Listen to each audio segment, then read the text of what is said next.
Real hamda City o'yini Chempionlar Ligasining markaziy uchrashuvi bo'ladi va kerakli hozir biz ikkita sababdan berib chiqamiz jamoaga tushish uchun. Boshlashimdan oldin albatta obuna bo'lib qo'yinglar.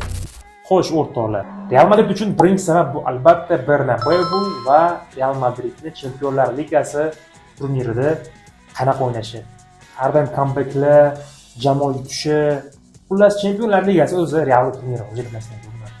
Ana endi City uchun. City Josep Guardiola bor. Guardiola Real Madridga qanaqa o'ynashi va nimalar qilishi, qanaqa taktikalar qo'llashi 100% biladi. Shuning uchun buni qo'rqmasdan birinchi sababga qo'ysak bo'ladi City uchun. Ana endi o'rtoqlar, ikkinchi sabab. Ikkala klub uchun ham bir xil. Bu Kylian Mbappe hamda Erling Haaland degan ikkita monster, ikkita yetakchilovchi va to'p urarlar. Hozirchalik o'ylashim bo'yicha bu ikkita o'yinchi bir-biriga qarshi gol urishadi. Balibomu mana shu uchrashuvda. Xullas, ikkinchi sababga Mbappe bilan qo'ng'iq qo'yaman. Yana o'kalar, sizlar nima deb o'ylaysizlar? Qaysi jamoa chiqadi? City yoki Real Madrid? Izohlarda yozib qoldiringlar. Va albatta like qilinglar.